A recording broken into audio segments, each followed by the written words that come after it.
I got to say, just right out the gate, that I am so excited to have two M&Ms on in one episode.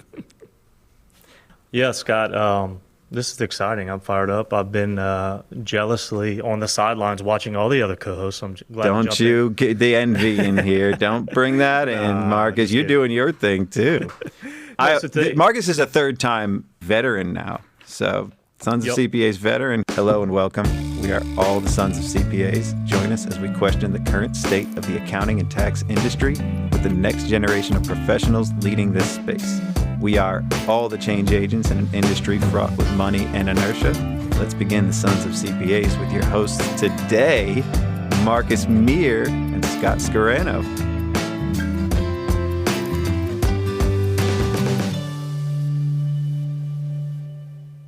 Why don't you introduce our guest, Marcus? So we've got a pretty awesome guest who I think is going to be pretty interesting. So we've got Matthew May, who is founder, VP of Sales and Marketing of Acuity, which is an online virtual bookkeeping, accounting, business tax, but looks like he's got quite a few other names here. We've got the Tech CPA, crypto expert. Matthew, kind of tell us a little bit about accounting translator. Accounting translator for entrepreneurs. That's my Twitter thing. I tried to make my Twitter description as small as possible, so I came up with accounting translator for entrepreneurs. So that's all I got. That's actually good. You want to be concise and you want to get right to the point. Most people run on. Well, I'm from Twitter when it was before you had the extra characters that they did now. Like, I'm OG in Twitter. Like, your brevity was appreciated as opposed to then they're like, nah, let's put more characters in here. We can put paragraphs on paragraphs in Twitter. It's too much. I like the creative constraints. I know Kenji has talked about that too. Like, if they gave you more constraints, I think it would be more fun.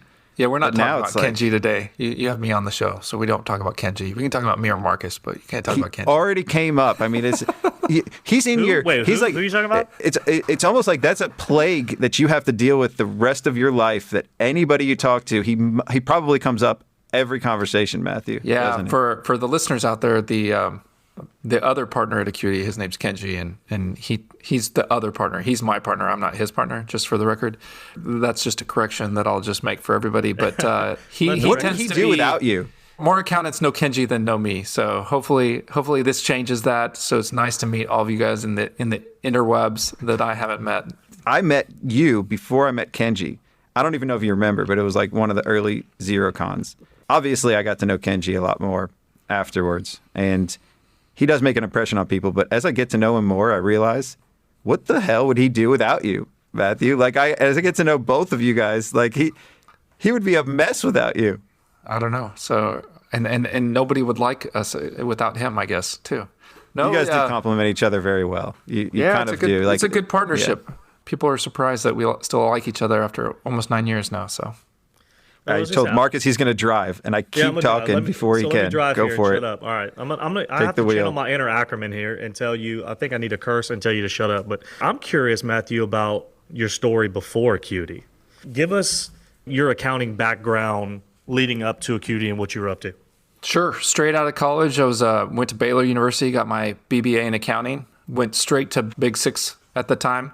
Out of there. The funniest thing is, like, my first total accounting move was, the expectation was you do a 5-year program, you get a master's and then come there. I was the last year that you could actually, the 150-hour requirement didn't apply if I graduated, but if I graduated, then I had to get a master's or get the 150 hours and do it.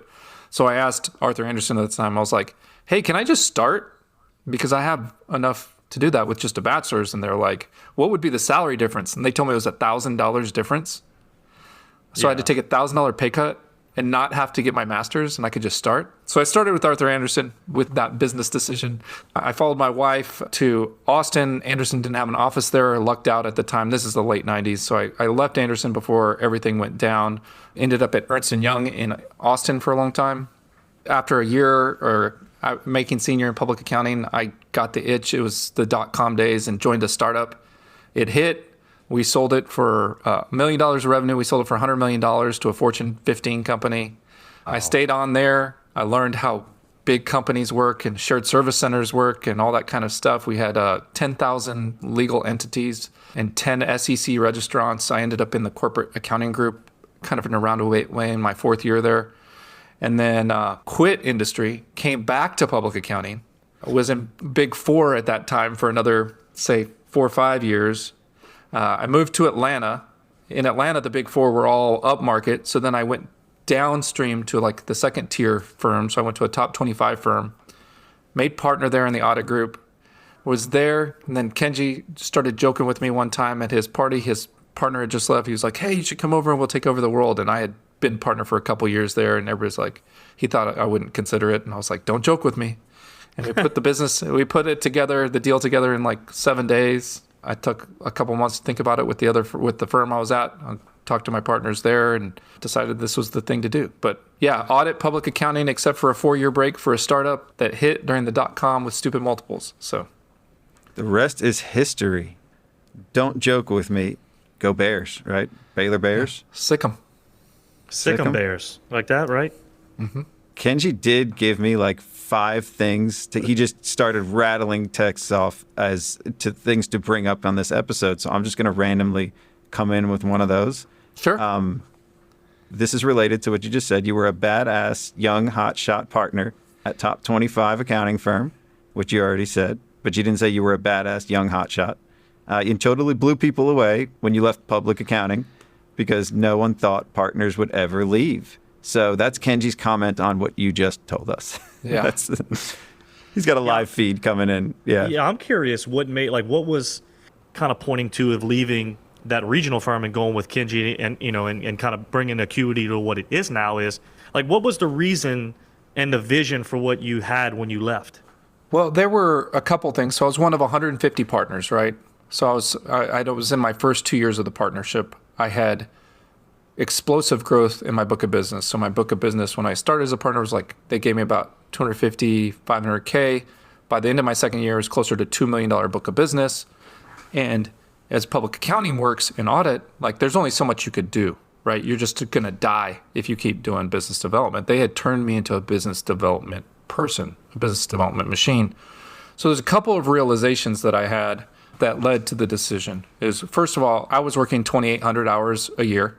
I was billing plenty. I was doing probably 800 to 1,000 hours of business development time a year. I was billing 1,300 to 1,500 hours, as a partner. And then, I was good at admin. I helped people recruit and do all that kind of stuff. I was a good partner, I feel like. But one of the other dynamics that was happening separate than that, like this is going to be all related to my time all the time dynamic, right? The other dynamic was I was an audit partner and I could sign PCAOB opinions. And I'd been through 2 PCAOB reviews at the time, all clean reviews. But there were only about 10 partners that would sign PCAOB reviews. So in the old model concept, the accounting firm model, like if you're a young guy coming up through, comp slowly catches up. It's not like comparative to the other partners. If you've been there the longest, you make the most generally, right? But I was doing the riskiest work. And what I came to the realization was I wasn't really a partner, I was an employee. If there was a bad PCAOB finding or a SEC mistake that happened, anybody on any of my jobs, I'm getting shot in the head. It was happening all around me. It was happening at KPMG. It was happening at Deloitte. Through no fault of your own, if you're the audit partner signing on a PCB thing and there's a finding and something goes wrong and the firm gets sued, you're dead. And that was nothing against my firm. I didn't see that in my firm. I saw that in the industry. So this was not a critique on the firm. Somebody's head's on the chopping block. Somebody's head's on the chopping block. The audit partner PCAOB thing is that there. And since then, I've had discussions with people. You see these firms, that have this anything but audit mentality, right? You see Eisner Apper separating audit out. Audit's an interesting beast, right? And then there's philosophical side of it. Like, I didn't really like being in something that people had to pay for and didn't want. Yeah. And so there's this thing, like in audits and conversations in the boardroom, I'm having a conversation about shit that happened 6 months ago or 18 months ago and nobody cares, and I'm never talking about tomorrow. And now I get to talk about how do we set people up proactively to do stuff today, to make business decisions on what they do, right? Yeah. It's just a totally different world and philosophy, but there were several components that contribute to like the overall decision. Well, now you guys do taxes. So you still do stuff that people don't want to do. Well, but we can do like he's not doing taxes. R&D credits, and stuff like that to make people money. We can go help people get stuff like that. Like you're one of the good guys. Man, we also only do tax returns that other firms don't do. So we only serve the underserved there. So like we don't do tax returns for more than 5 K1s or 5 states, right? So we only do $3,000 tax returns basically. That's not something we saw the bigger firms doing, like in the tech space. They would be like, nope, you got to be a $6,000 return to be it. We built the product that was underserved. That's what we did. They're small businesses. Yeah, this is interesting. I was talking to somebody today about this dichotomy of like accountants where it seems like what your story is pointing to is you were doing all this high-end work, difficult, risky. And I would say, I mean, I don't know your client mix at Acuity, but I would say probably see a path to make more money doing that. And I think that's a struggle for a lot of accountants because typically overachievers and super disciplined and really want to put their knowledge and skill set to work in those difficult areas. But I've found, kind of like you found, that you can do great work, not doing that risky kind of stuff, but have an impact because you're doing some forward thinking and doing things people actually value. Yeah, I mean, one of the things for us, first of all, I would have made more money if I stayed at the other place. Yeah, you can blame Kenji for that. I blame Kenji for that all the But your time. quality of life wouldn't be as good, right? So I probably would have made more money staying. I actually had to make the decision as an early partner because if I'd stayed through my 5th or 6th year, I probably couldn't have made the decision from a financial perspective. Like it would have been too hard to make the dollar change because that firm pays extraordinarily well for people that work that hard. They make lots of money. Yeah. But to your point, I do get to dabble in those crazy issues. Like I'm our most technical accountant. Like I was an audit partner, right? Any of our tech clients that grow up and have an audit and are dealing with auditors, I get to come in on the other side and give the auditors a bunch of shit now. But I can also construct a logical argument because I've been there, right? So I can take a really complex situation and instead of going through a crazy national office process, which they have to do, we can build a logical thing, talk the auditors through it, and then they can get it through their national process. I know how to construct those arguments. Like the best part about leaving Big Four actually at the time and going to a second tier firm is you have to realize that you learn GAAP actually. It's the craziest damn thing ever. Like the national office guy at my firm when I made partner, he was like, stop quoting me EY interpretive guidance. Go to the section and read it and think, Matthew. And he taught me how to read the section and think about what fit in there. And we could use the guidance of the Big Four, but we didn't use that as the rule. People use that as the rule now, and the rule's the freaking rule. Like, so I know the difference. So I have great... Yeah, the rule's GAAP, right? The codification of GAAP, right? That's the rule. But before Big Four, I thought Big Four was the rule, right? It took 6 years of unlearning that. And that was a great learning experience. Like I had a great experience at the firm I was at, and that made me partner. They turned me into a salesperson and really invested in me. They taught me how to do GAAP instead of, just reading Big Four white papers. So you can use that as directionally correct, but you're not stuck there. You're stuck with the rules, not that interpretive guidance. What I was going to say was the 2 reasons most firms and industries don't change, I think, is money and inertia. And kind of to your point, the money. They're making plenty of money. Partners are making plenty of money there. There's a lot flowing. They can be very, very profitable. But if they're doing things that we see as backwards, what's the incentive to change? It's just really difficult to change. If you're looking at Acuity was a 9-person shop when I joined. Being able to change Acuity versus being able to change a 1,000-person place, it was a completely different exercise. It's totally different risk profile to change in a 1,000-person organization. And candidly now, it's very difficult to change even at 150 people compared to when we were 10 people. Like change management is a muscle that is hard to do. It's not that we don't want to do it or people that are in big businesses don't want to do it. It's just difficult.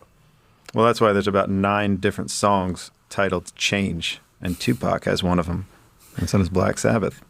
So you got a whole playlist to play during your change brainstorms. You guys are changing the industry and changing the world. I was on a different podcast this week, and the guy was talking about the partnership model, and it just kind of clicked, and it occurred to me, and this is kind of obvious, but you guys are kind of changing the way a larger firm can be run, and the way we can do things from a ground level. You guys are doing it differently and showing that it could work. What you guys have done with catching clouds. You're bringing on equity partners, but not treating it like a siloed partnership. Yeah, it's like a business. Yeah, exactly. Right? Yeah. But most professional services don't run like businesses. That was the correlation I said. Like you're running it like a business and showing that could be successful, but you don't have a lot of firms do that, larger firms. I would hope that that starts to become a trend, but... And the Eisner-Amper thing you brought up is very interesting because I think a lot of people are now I mean, look, I have a 6-person firm where I'm at, and one of my key people, I foresee them being a partner and sharing and everything with me. And it started to make me think like, okay, how do I want to do this thing? In fact, I even text Kenji. I said, tell me about what you guys did, with Scott and Patty, like kind of just thinking through these concepts. But I do think this business concept and allowing other people to share in liquidity of the firm, liquidity events to own small pieces as incentivized, like more like tech companies do, is something we're going to see. Because I think it's a way to keep your key people and allow them to share in the growth versus just their salary. So I think you're going to see a lot more people doing that, moving toward running this like a business versus a bunch of sole proprietors that share resources, which a lot of times what a partnership is. That's true. Yeah, I think that's a good point. And it's a great thought exercise, right? Because like right now we're going through the exercise and we did it with Scott and Patty and we did it, Lisa, who's our COO, at the same time bought part of Acuity when Scott and Patty came on, because so we have 5 total owners of Acuity now. But that was a great thought exercise. Do you need to have equity, right? And who's like deserves it, who needs it from a sustainability perspective for the firm, deciding if you're going to give it or sell it. Like we decided we're only going to sell it. We're not going to give equity. Like we're going to make people buy equity. I think philosophically, I had to buy my equity. Patty and Scott had to build something to buy the equity. Lisa had to buy her equity. So that's interesting. And then equity is one thing, but also like we're looking right now at our directors, which we have about an 11-person management team, the 5 of us that own, and then the 6 people under us that are directors. The question is now, like, how do you do some income sharing, like profit sharing? Like, is that what they really want? Or do they want ownership is a question. Like, it's an interesting question. Well, that is really interesting too. Yeah, a lot of people don't. Yeah, our hypothesis is that we're going to have a difficulty selling the company because we want it to stay the culture the way it is. So we're going to have a difficulty identifying a buyer that's somebody other than the employees taking it over.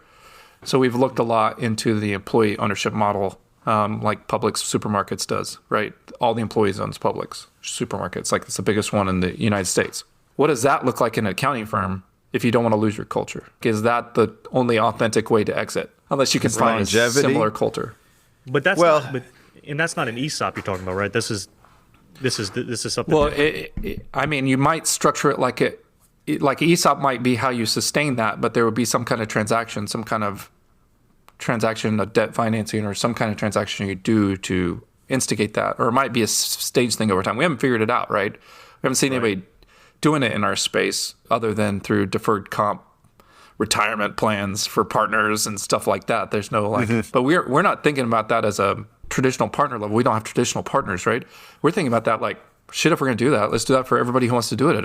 Every employee that wants to do it. Like, you want to put in $100 a month to the ESOP or whatever it's called, like that's great. At the end of the quarter, you buy your shares and now you're an owner. Yeah, I love that. Like you said, the thought exercise I think is a good term because I think a lot of firms, especially we're thinking about, you mentioned earlier at Test Work, right, doing audits. I know in Eisner-Amper moving their whole attest business out and then having this advisory firm, that's a structure a lot of people are going to. I know in my firm I do one compilation and I'm getting $1,200 plus in a peer review. It made me think, why the hell am I doing a compilation? You know what I mean? Yeah. So I think there's going to be a lot of firms that are going down this path, and you guys might be one to kind of show us the way of how to structure this where all of your employees are pulling. I mean, they're pulling the rope, but they're also financially invested, which I'm like fascinated by this. Yeah, me too. I do not know how to do it. I don't know how to do it either. I've talked to a couple people that are smarter than me in this area, and it just gets me excited. We have to get bigger. Well, we don't think we can consider it until we're about $20 million in revenue with kind of equal EBITDA targets to keep up to that. So $2 million in EBITDA, something like that, because everybody that would facilitate it needs to be pretty big and structured. So we're halfway there, but like we need to get there to get people really engaged and make it a true possibility. So it's interesting. It's going to be a fun ride to get there. It's never boring, to say the least. It's never boring, but it should be an exciting thrill ride almost. Are you going to live forever? I have great genes. So my grandmother and grandfather just had their 80th wedding anniversary, which I've never heard of before. So my grandmother is. It's happened. That's amazing. They're like within 5 years of like the Guinness Book record or something. So I guess somebody's done 85 or 87 years or something like that. But somebody's looked it up. But my grandmother's 98 and my grandfather's 103 and I'm only 47 and I'm just getting started. So I'm the youngest of the Acuity partners, by the way. So just you just are to point spry. that. Interesting. You're a spry young man, Matthew. You have the mind of a child sometimes too, and I mean that in the best possible way. Kenji is not the youngest, so Kenji and he never will be. No, he acts like he is. He does. He does. He parties like the youngest. So. Speaking of partying, you have never had a drink before you were 21. Are you a rule follower? I didn't drink in college or high school, so I all can the tell PCOB you, stuff. I can actually tell you when, like, after I made the decision, like, I'm not going to drink until I was 21. You know, there was like sips of beer by the pool, and then I was in a quinceañera. I was the chambelán in quinceañera, and you were the chambelán. Yeah, and awesome. So the last drink I had before I was 21 was a sip of champagne that the quinceañera's mom gave me at that quinceañera, and then I didn't drink from then until my 21st birthday. So okay, I'm a rule follower. So did you have sex before you were married? Did you have sex at that quinceañera? So I did not have sex. I'm very much a rule follower. So okay. So we're not gonna. Feel free not to answer that one. I did not have sex at that quinceañera. So not at the quinceañera. Okay, we'll leave it at that. We'll leave it at that. Jeez. But you have had a crazy. I have 2 children, so I have had sex. So. All right. So I got another interesting one. Tell us about the Caymans. The Cayman Islands and the hard wallets. And the hard wallets, yeah. Cryptocurrency. Oh yeah, there's some great. We're segueing. We're segueing. I got a lot of questions on this. Here we go. Well, I think what you're referring to is the BVI story, but it might be the Cayman. I mean, I don't have any good Cayman stories, but so one of our clients, so we do tech accounting for tech companies primarily, but in 2017, one of the folks in our building did a $30 million token sale. When you do a $30 million token sale in 2017, you get Bitcoin and Ethereum for that, but they still had treasury, so they only sold 20% of their treasury, so you can do the math, right? Because $150 million, $120 million they kept, $30 million they issued to other people, and then they had $30 million of Bitcoin and Ethereum. Well, they were like, oh, we don't know what to do. We have all this stuff. Now we have, and then they sold a bunch of it for cash, but then Bitcoin and Ethereum went to the moon, and their token went to the moon. So at some point in 2018, they had about $500 million or $750 million in cryptocurrency. And all the previous key holders left the company. So we were using Deloitte for the accounting and tax research for it. They had done the token sale on their international sub. Deloitte's advice at the time, because crypto was so new, is don't even send the crypto from the U.S. Don't engage it with a computer while it's in the U.S. or whatever, because you don't want to repatriate it, because we didn't have the GILTI rule yet. We were doing everything. We went to BVI because we had to redo all the key structure. We had to change all the passwords basically for non-crypto people. And we had to do that in a secure way, but Deloitte was making us do that when we were out of the country. So we flew to the British Virgin Islands, but there had been a hurricane, so we had to land in St. Thomas, and then we had to get a boat to the British Virgin Islands. By the time we got to the British Virgin Islands, the skipper of the Ivy Rose, which was like a 6-seater boat, was like, oh, customs is closed. You're going to have to give us your passports. And then I'll give them to you tomorrow when we take you through customs. Never met this dude before, right, in my life. I'm like, what is something I would not do for a client? Hand the guy my passport, we like trust the world. We go do the key management stuff. We come back. We get all the keys set up for the $750 million worth of crypto. And we come back to the boat. Luckily, he was there. My daughter's name is Ivy, which was I took for literally the boat's name is the Ivy Rose. So I was like, that's the omen that this is going to be okay. Like, that's whatever. And so we get all the Ivy's key management a great done. name, though. That's we awesome. We fly back to the United States. All kinds of stuff are going through your head because you're like having to fill out the customs forms. You're like, wait, is this like I'm bringing $10,000 back into the United States or not? Like, these are basically bearer bonds. Like, we don't know how people think about crypto, right? At the time, you're like, oh, it was kind of crazy. But that was like the cool story I think you were talking about. I don't think I did it justice. I'd do it better after a couple beers. You did. I mean, well, this is not drink while you think. Yeah. You're going to save that one. You can retell it again. So Jay-Z's daughter's name is Blue Ivy. Blue Ivy. So, yeah. I think that's cool. I like Ivy as the name, and it's got some meaning for you, but this is cool. So I don't know where we go from here. If we go start talking crypto, if we start talking billions, if we just... I got a crypto question because I don't know if you remember this, Matthew. I think you and I had maybe connected virtually or LinkedIn or something, but I was sitting next to you at AI CPA Engage this year. I think it was the first time I'd ever seen you in person, and somehow we got to talk about crypto. Famous. Oh, yeah. And I said, we got to talk about crypto, and you said, well, I think what it was is one of my partners you did a crypto class at ZeroCon San Diego. So anyway, I had that in the back of my mind. Well, when we started talking, you said, I really don't even invest in crypto. So I remember you telling me something so along the lines of, I know all about crypto, but you're not in the game, so to speak, right? Oh, for sure. I'm not in the game. So we had, for a long time while I was still in client service, so from 2017 to 2020, I was still in client service. Our largest account was a crypto account. So we were billing $350K a year to a crypto client that paid us in crypto. We held crypto one time in 2018 for a bit, and it took a nosedive. We lost 35 grand on just the thing we were floating in like 4 months. And we were like, this is just ridiculous. We have no sense for this.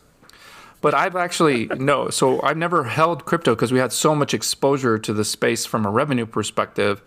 And the other reason I don't hold crypto is I have to make payroll. I tell people, like, they pay us in crypto. They're like, why didn't you hold all that Bitcoin? It would be worth $1 million right now. It was literally, we did the math. Like, if I held all the crypto I was ever paid, and you're like, screw you. If you had held all the money you got paid from your largest client and invested it and it increased, and then that investment increased by all the money that you made your whole life, if you never spent it. If you never, so you'd have so much money. Right. So like, I have to make payroll. Millions of dollars. I have a sales team. And I have to pay my sales team in advance. Then they don't pay back for 10 months. I got to plow money back into the company, right? You can make a shirt. Invest in people, not in crypto. Invest in people, not in crypto. That makes sense. That sounds like something I would have said. So, what about this? Invest in gold, not in Bitcoin. I don't have gold either. So if I don't have gold, I figure I shouldn't have crypto. Right, I should have Bitcoin at least. Invest in diamonds. Scott, are you invest in diamonds, not in crypto. Are you a crypto skeptic, Scott? I am. You don't hold any, huh? I believe in what I can see. Yeah. See, I'm a believer. I am not See, you're a believer, but you also go to church, too, right? True. I mean, I don't go to church because I can't see it. So I don't know. Yeah, faith's not hard for me. So I'm a believer as well. But I understand what they're trying to do, and those are analogous to the things. So I don't invest in gold, so I don't invest in Bitcoin. Yeah. I don't have a lot of Ethereum is the most interesting one to me because I feel like I've gotten to talk to a lot of interesting people about crypto. I got to talk at Consensus one year to the crypto folks about accounting for crypto and hear all about what they said, and I get to insight. But one of my clients actually hired a consultant for the Fed, and what his documentation and white paper about the crypto and the ERC20 tokens in particular was that until their utility, like people are using it for the purpose more than they're speculating against it, it's a speculation. So it's not one or the other. Like there's a tipping point to where more people now are using Bitcoin like gold than to speculate on Bitcoin. So Bitcoin is now behaving like gold. Like it is a store of value, right? Yep. So the same thing will hold true with like USDC, USDT. Those are meant to be currencies. So people are treating them like currencies. So they're not investments, right? Like you don't think of stable coins as investment, right? So crypto, I have them as like they could be 5 different things, and I have different things. But one of them is like store of value, like gold or silver. Like I always called Bitcoin gold in my trainings, and Litecoin silver, right? Like that was like the early days. Then you have like Ethereum and some of these other platforms that are more like enablers, right? So you should look at them more like a intermediary. And my theory is like long-term Ethereum, like the gas prices for Ethereum on the ERC20 tokens will support the value for Ethereum, because the value for Ethereum will be created by people's need to have gas, which are basically merchant processing fees. Currency. Yeah, merchant there'll be a processing demand fees, for right? the token and utility. Mm-hmm. Yeah. So Ethereum's almost like Visa and MasterCard, right? If you think about the crypto world, right? They're creating the platform. They're like a Kickstarter platform that makes their money for the miners based on transaction fees on everybody in their platform. So at what point is that pendulum swing for you when it becomes more the utility, when the utility is driving the value more than the speculation? Oh, for sure. And then but NFTs are fun and interesting, right? But NFTs are like, to me, my analogy for NFTs is they're like murals. Like, would you support the arts, right? Would you sponsor a mural, like somebody that's going to be for always out there, right? So that's like one kind of NFT. Another NFT thing I've seen is one of the charities I was working for is using NFTs as a charity receipt. You send them 4 Ethereum, that sponsors a house for somebody in a third world country that they 3D print for them, and then you get an then you get an NFT of the picture of the house that you printed, right? So like cool. That's like I have a cool job. Like I built a kind of a argument that's not them selling NFTs, that's them using NFTs as a receipt. Yes. Because people are still like, they want to record the income as just giving income, right? They're not for profit. They don't want to get into selling stuff. That's just the receipt. Goodwill receipt. That's the goodwill receipt. It's like this, NFTs, I haven't gotten there yet. I mean, like, I understand, and I own Bitcoin, Ethereum, and a couple other blockchain, and I get that. NFTs are just one of those things where, you try to not outthink the room, and I get it to a certain extent, but man, NFTs is like one of those, for me, the frontier that I have not yet. Well, but don't think of it like that's going to be the first one I dive into. It's just art. So Kenji just bought me an NFT, and he bought one, and I bought one. It's from Budweiser. And then they're going to evidently like send us swag. Like whoever's the owner of the NFT will get swag or promotions or something over time. They'll send you free beer for drink while you think. Oh, maybe. Somebody will. All you have to do I feel like Kenji's fueling that. Kenji's the Ethereum of drink while you think, because he makes his own beer. So he's fueling the fire as you guys continue. He's the gas is the beer. Yeah. In his case. Crypto's awesome, but what people need to realize, it's not all one thing. Like that's the problem. Yeah. There's even 4 different regulatory agencies in the United States trying to govern it. One says it's a commodity. One says it's a currency. One says it's a security. One says it's you're just like, it's terrible. Well, I like that though. That's so. The way I think about it is it's very versatile. It can be seen in different ways by different people, and of course I believe in it. I'm not saying that that's not real. I'm saying that in my mind right now it's a currency or an investment. And both of those things are things that are tactile. I understand those concepts. Well, some of them are. I would say there's more than that. It's more than 2. Like it's whatever the utility is. When it exceeds it, that's what it becomes. So it's can be many things. It can be a mural. It can be a receipt. It can be a gift card. Right. It can be a currency. But that's money, though, in all degrees. A mural's not money. It's an exchange of value. Well, okay, a mural, I don't even know what you mean by mural. I mean, like are you talking about artwork. Like a piece of art? Yeah. So but it has value. So all of these things, we put the value in it. Gold is not actually better than silver. It's just harder to get. So it's worth more. So certain different ones have different, so art is unique. And if people see value in it, then it can be traded as a currency. So in all degrees, I think everything is money, and it all comes back to what we believe the value is and what we all collectively put the value in for that thing. Some people don't agree, and some people don't see the value in art, and they argue, why would this person spend millions of dollars for this Andy Warhol when I could just make one in my basement? Right. Splatter paint. It's not just splatter paint. He gives the instructions on how to make these, or gives out the prints, and anybody can print it. What's the difference between an Andy Warhol and a Bitcoin? I got a joke there coming, but I don't have the punchline yet. What's the punchline, Matthew?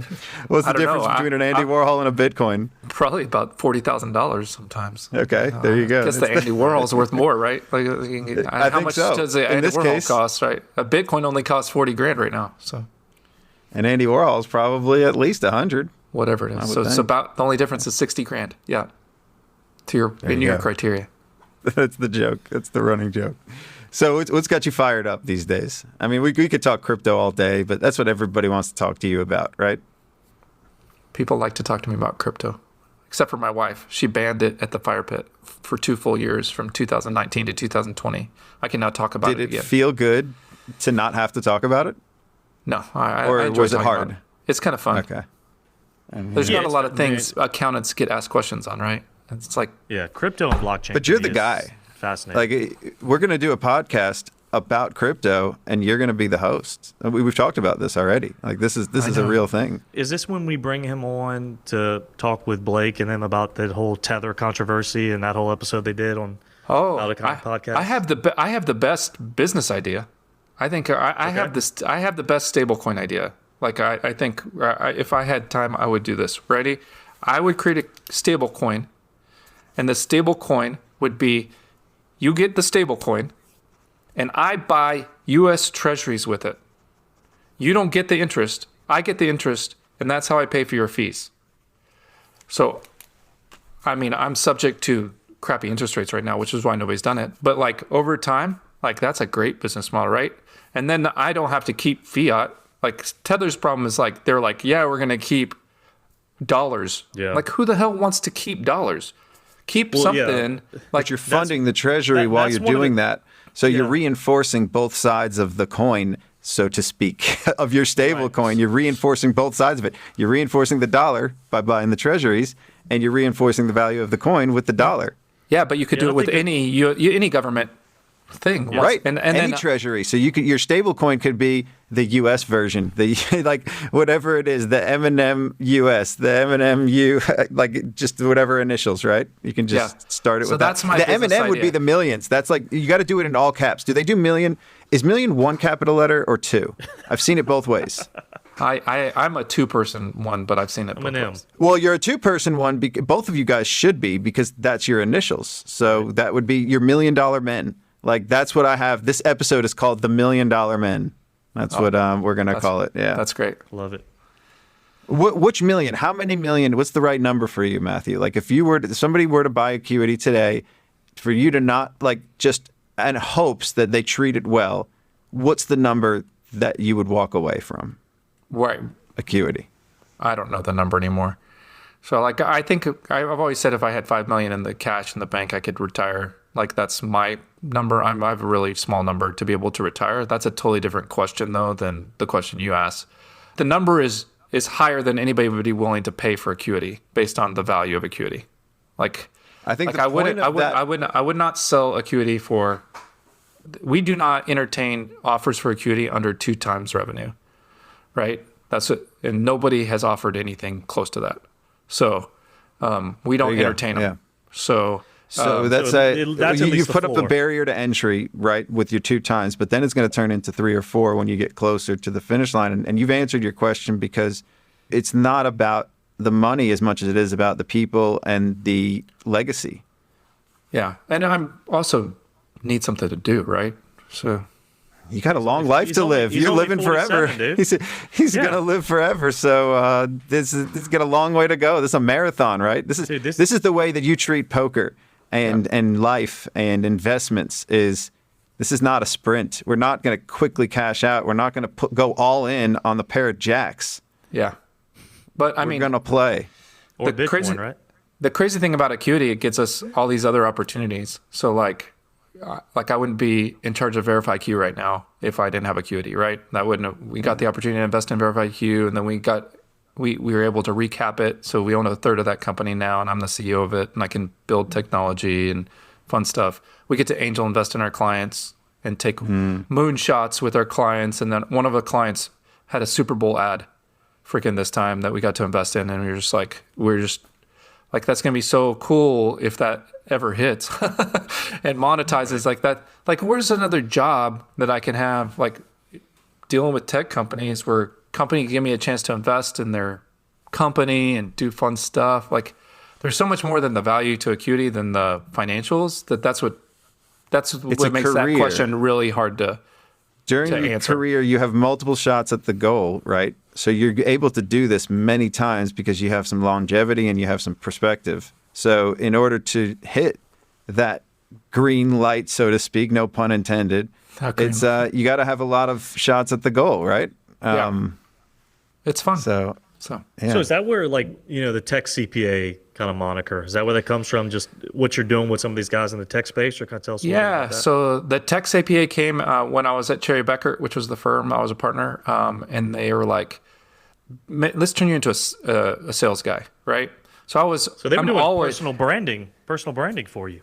Yeah, helping you do it. So they got me a coach, and before that, I'm like a real technical accountant. Like, if you go back in my early career, first 15 years of my career, I would say, I'm a technical accountant. Like, I just good at accounting, just like most people who do this are, right? We get good at it, right?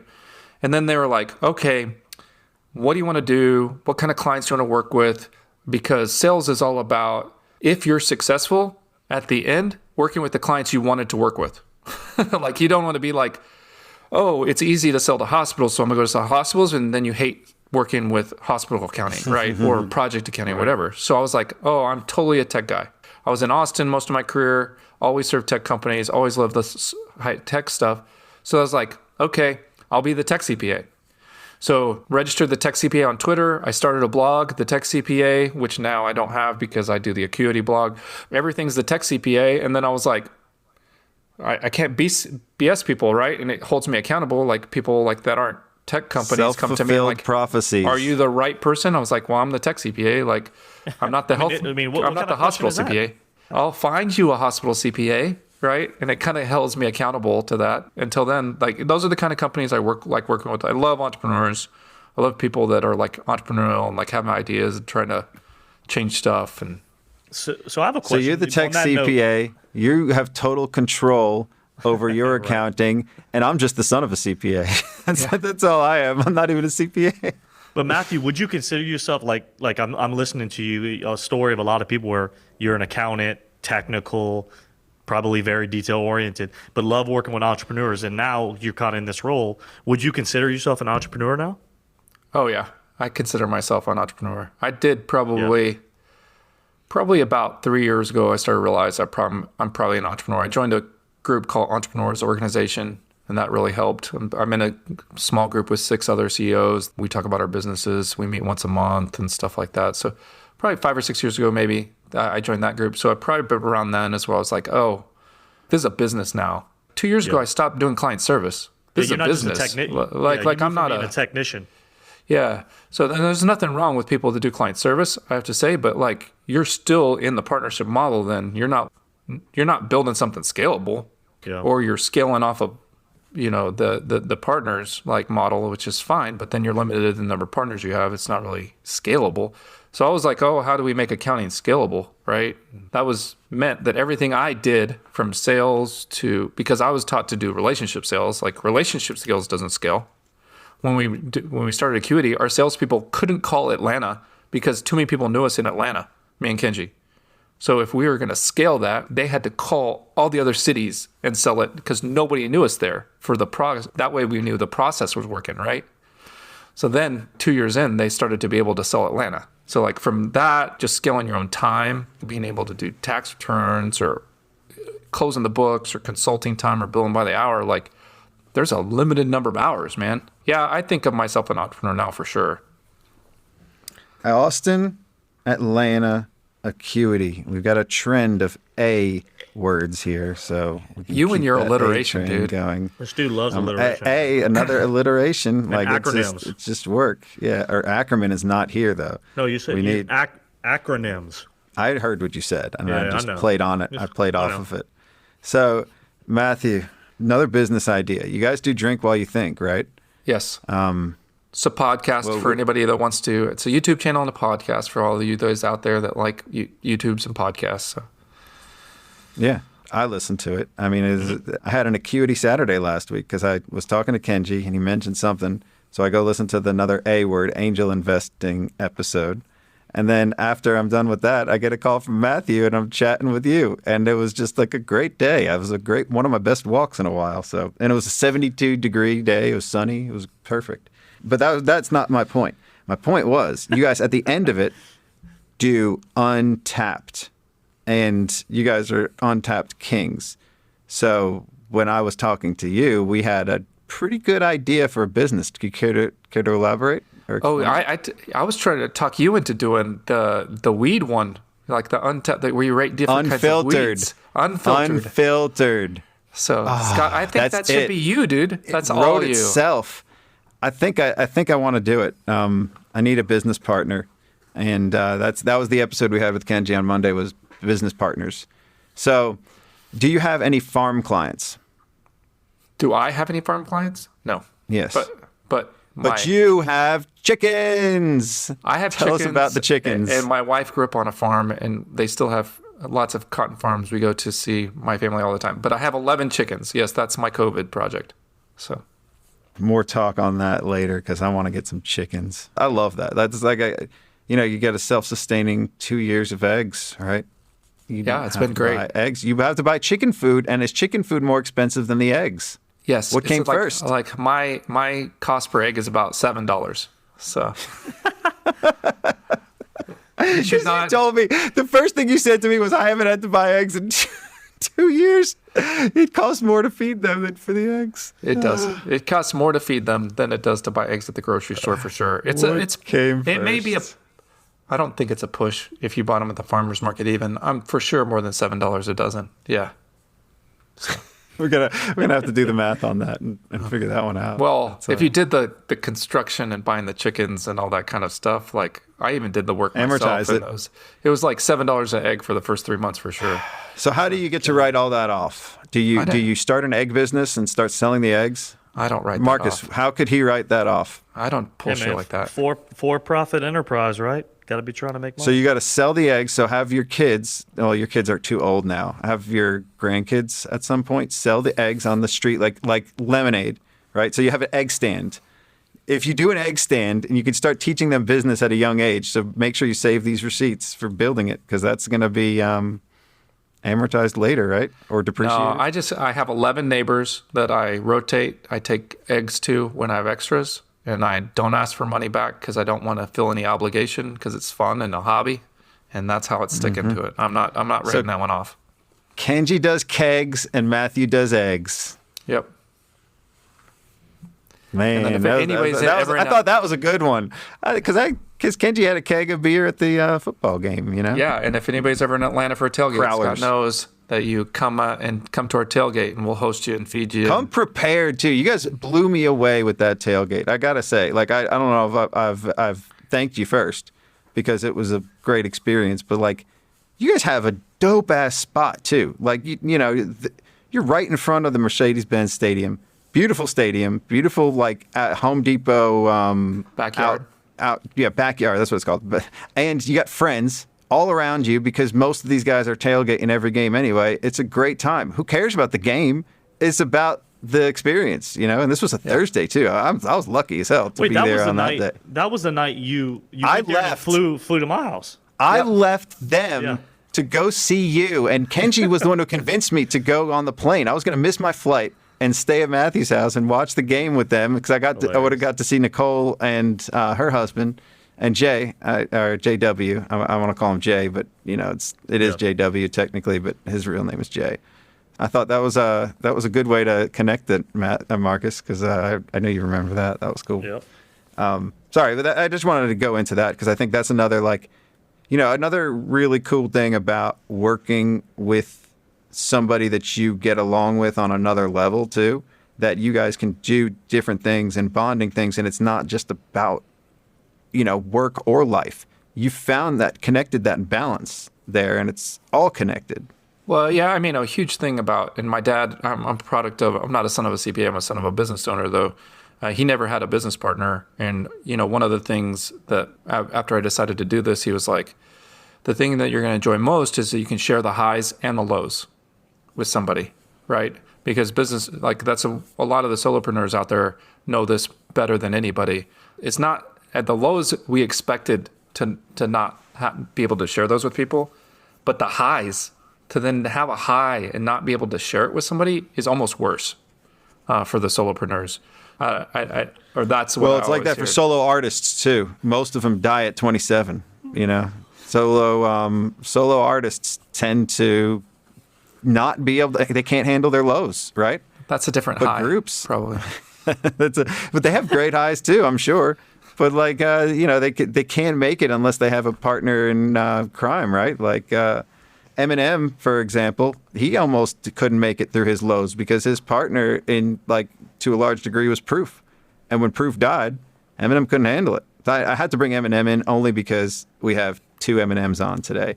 And I wish my business or my office manager was on because he's Matthew Mire. So that would have been, we would have been all M'd out. That would have been $6 million episode, 6 M's, right? What is he? Matthew Mire, Meyer. He's not a CPA. Yeah. Gotcha. Yeah. And we call him Matthew too because we have 2 Matts. So we were going to ask you this. Is it Matthew or Matt? I'm a Matthew. At your house, your wife. Matthew. There's a Matthew. Oh, everybody who knows me calls me Matthew. Nobody calls me Matt, really. Okay, so I will call you Matt starting now because I always like to be the odd one out. I always like to have one nickname that somebody. And just remember, if you're at ZeroCon and you're shouting at me, Matt, I'm not going to turn around because I just don't even think it's my name. I won't need to shout. I'll be hanging with you right next to you. I'll just kind of say Matt, and you'll know I'm talking to you. I won't need to shout. Are you teaching again at ZeroCon? You doing a class? Yeah, I just joined XPAC. So that was really exciting. So I'll be doing a session at ZeroCon. I'll be doing a session at Accounting Web. Unfortunately, I found out I'm on the same panel as Scott. I think. Are you the moderator even? Can I please be on your panel for ZeroCon? Because I said that this is my self-fulfilled prophecy. I want to be on a panel. I want to do something at ZeroCon. I know, dude. Seriously. Matthew, we can have a two run this year. Alums? We can be on the stage twice this year. I don't even know what they're going to ask me to do yet. So they didn't even tell me before they moved it back to August. So I was supposed to fly in a day early. I don't know what they're going to have. This? I didn't know what they're going to have me do. I didn't even know they were going to push back ZeroCon to August. So I don't know what the session's plan is yet. So well, it's in the works now. Look out for Matthew's session at ZeroCon. Matthew, I think we've untapped out, right? We don't have an untapped to rate our beers. I can rate my weed. Today I have Drip. It's through Liz Mason's client, Drip. Blue Dream is the title. And God, I love it. This has been, I got about 7 cartridges of this when I was in Arizona last year. I still have a bunch left. So I'm going to rate it a 5, if I can. That's awesome, dude. What do you rate your? Neither of you have podcast? had anything. Yeah, this podcast. What do you? Let's do ratings. Let's both pull out your phones and let's leave a rating for Sons of CPAs. Marcus gets a 4.75 because he stayed on task. Scott gets a 3.92 because I asked you if you had sex. Can you guys leave a review for? Can you guys personally both leave a review for Sons of CPAs? I need some reviews, and then because we're recording, honestly, listeners. You did that on mine. You're one of the 5 reviews on my podcast, so I need to reciprocate. Please, I'll do you, Matthew. I'm going to leave one for you because you're on Apple Podcasts. So I'll leave one for Drink While You Think. Oh, that'd be great. Cool. And then all listeners leave one on all 3 of our podcasts. go to. Marcus, tell everybody what your podcast is. Make It Count with Marcus Mire. Very simple. That's a lot of M's. Drink While You Think with Kenji Kuramoto and Matthew May. So 2 double letters. So in ours, DWYT is what I call it in my head. Hashtag DWYT, and I think that's going to be trending after this episode, drink while you think is going to be trending. And that's what you guys should do. You guys should look at the topics that are trending. And this is what I said to Kenji once, and he said this was your idea too. Like what you guys should be talking about would be trending topics, because then you're going to get a lot more listens too and views, right? People are going to search but it takes those us topics. a week between recording and posting and stuff like that. And then it takes me 6 months. It's already. Episode won't come out until May. This will be like the premiere. Will be right when we. It's February 18th, y'all. So I'm just giving Scott shit right now, and this is going to give him some urgency. That's a good point. I'm going to be working with Blake soon. I think I already really am, but he's going to start editing this, or the team at Earmark. My buddy Zachary. Shout out to Zachary because he might be editing this episode at that point. Yeah, so I might not have to do my editing. That was my point, is I won't have to clog that up. You got to outsource that. That's what I got Tyler. He literally had to show me how to hook up this mic. Like he hosts the podcast, he edits it, he uploads it, whatever you do. Oh, yeah. He said he helped you audio. Yeah, he helped you do the sound check this morning or this afternoon. Speaking of drink while you think, I actually have to go record it right now, and we have a guest, so I can't be really late. So I'm already 6 minutes late. Say what's up to Chris for me. Yeah. Oh, well. All right, homie. Bye, Matthew. Thank you for coming on, Matthew. Yeah, I appreciate it. Thanks, everybody. All of our listeners, thank you. We'll see you guys.